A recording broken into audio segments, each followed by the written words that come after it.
یہ کہانی ہے 1856 کی کہ جب کیٹ وان نامی ایک لڑکی امریکہ میں بننے والی نئی خفیہ جاسوس ایجنسی پنکرنٹ کے دفتر میں داخل ہوئی۔ یہ لڑکی نوکری کی تلاش میں تھی، مگر اس کی ایک شرط یہ بھی تھی کہ وہ دفتر میں بیٹھنے کے بجائے بطور جاسوس فیلڈ میں جا کر اور بڑے اور سنگین جاسوسی کے کام کرنا چاہتی ہے۔ کیٹ کو انٹرویو کے بعد اس ایجنسی میں نوکری مل گئی اور اس طرح وہ امریکہ کی پہلی جاسوس لڑکی بن گئی۔ اس جاسوس خاتون کا کیریئر صرف 12 سال ہی رہا، لیکن اس عرصے میں اس نے بڑے بڑے کام کیے، جن میں امریکی صدر ابراہم لنکن کی جان بچانا بھی شامل تھا۔ ایک صدر کی جان بچانے والی لڑکی جاسوس کے طور پر مشہور ہوئی، لیکن اس کے بارے میں آج بھی پوری دنیا میں بہت ہی کم معلومات موجود ہیں۔ اس نئی ایجنسی نے اپنے پروجیکٹس کو کامیاب کرنے کے لیے جدید ٹیکنیکوں کا استعمال کیا۔ بھلے ہی آج دنیا بھر میں جاسوسی کرنے والی کمپنیاں عام ہوں، مگر کوئی خفیہ ایجنسی اس کے پائے میں بھی نہیں پہنچ پائی۔ جب یہ ایجنسی قائم کی گئی تب امریکہ میں وہ دور تھا کہ جس کی لاٹھی اس کی بھینس والا قانون رائج تھا۔ اسی لیے اس خفیہ ایجنسی میں بطور جاسوس کام کرنے والوں کی پہلی ذمہ داری یہ ہوتی تھی کہ قانون توڑنے والوں کو پکڑنا ہے اور مسافر ٹرینوں کو ممکنہ حملہ آوروں اور لٹیروں سے بچانا ہے۔ ایجنسی بننے کے 6 سال بعد جاسوسوں کی خدمات کی مانگ اتنی بڑھ گئی کہ ایجنسی کے مالک ایلن پیٹرن کو شکاگو کے اخبار میں نوکریوں کا اشتہار دینا پڑا، اور یہی اشتہار دیکھ کر کیٹ ان کے آفس پہنچی تھی۔ کیٹ کو خفیہ ایجنسیوں کے نیٹ ورک میں مشہور ہونے کے لیے بہت کم وقت لگا، اور اس کے کام کے چرچے ہر خفیہ ایجنسی کی ٹیبل پر نظر آنے لگے۔ پھر کچھ عرصے میں حساس معلومات حاصل کرنے کے لیے وہ لڑکی اپنی شناخت، اپنے کپڑے، جوتے اور لہجے کو تبدیل کرنے کے ساتھ ساتھ کبھی کبھی قسمت کا حال بتانے والی یا امریکی صدر کی بہن تک کا روپ بھی دھار لیتی تھی۔ اس کی ایک اور خاصیت یہ بھی تھی کہ وہ مجرموں کی بیویوں اور گرل فرینڈ سے دوستی کرنے میں بھی ماہر ہو گئی تھی۔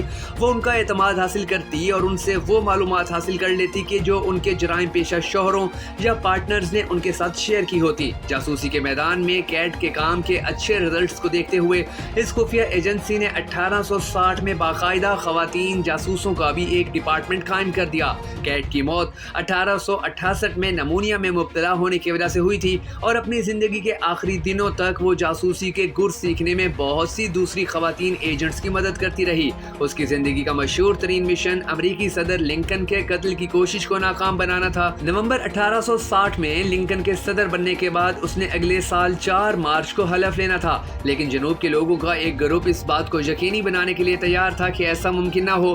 صدر لنکن کے اس پروگرام کی بھنک اس گروہ کو بھی مل چکی تھی، اور انہوں نے پلان بنایا کہ جیسے ہی لنکن بالٹیمور میں پہنچیں گے تو عین اسی وقت ان کو ختم کر دیا جائے گا۔ ایلن پنکرٹن یعنی اس خفیہ ایجنسی کے سربراہ کو اس منصوبے کا علم ہوا تو وہ بالٹیمور میں تحقیقات کرنے پہنچ گیا۔ اس نے اپنے منصوبے کا کسی کو بھی نہیں بتایا تھا۔ اس علاقے میں پہلے سے موجود مرد جاسوسوں کی ٹیم کے ساتھ ساتھ کیٹ بھی وہیں موجود تھی۔ جاسوسوں کے اس گروپ نے نہ صرف منصوبے کی مزید تفصیلات حاصل کی، بلکہ لنکن کی حفاظت کے لیے ایک خفیہ کارروائی بھی کی۔ انہوں نے مختلف بھیس بدلے، اور اس طرح وہ تخریب کاروں کے گروہ تک رسائی حاصل کرنے میں کامیاب ہو گئے۔ کیٹ کئی دن پہلے اس علاقے میں پہنچ چکی تھی، اور سازش کرنے والوں کی بیویوں اور بیٹیوں کے ساتھ اس کی دوستی بھی لگ چکی تھی۔ اس نے کمال چالاکی اور ذہانت سے سازش کرنے والوں سے متعلق ثبوت اور ان کی کارروائیوں کا طریقہ بھی پتہ چلوا لیا۔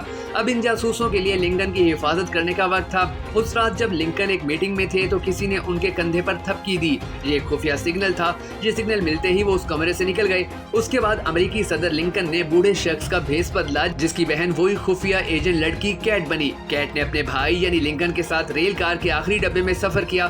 اس سب کے دوران بالٹیمور میں ٹیلی گراف کی تمام لائنیں کاٹ دی گئیں تاکہ سازش کرنے والوں کے درمیان کسی قسم کے رابطے کو روکا جا سکے۔ تمام راستے کیٹ صدر کے ساتھ بیٹھی رہی، اور واشنگٹن ڈی سی تک کے پورے سفر میں اس نے ایک بار بھی پلک نہیں جھپکی، اور پھر یہیں سے اس ایجنسی کا نعرہ مشہور ہوا کہ ہم کبھی نہیں سوتے۔ کیٹ صدر کو بچانے کے اس کامیاب آپریشن کا اہم حصہ تھی، جس میں اس نے بھیس بدل کر اپنا حصہ لیا اور لنکن کو بحفاظت واشنگٹن ڈی سی پہنچایا۔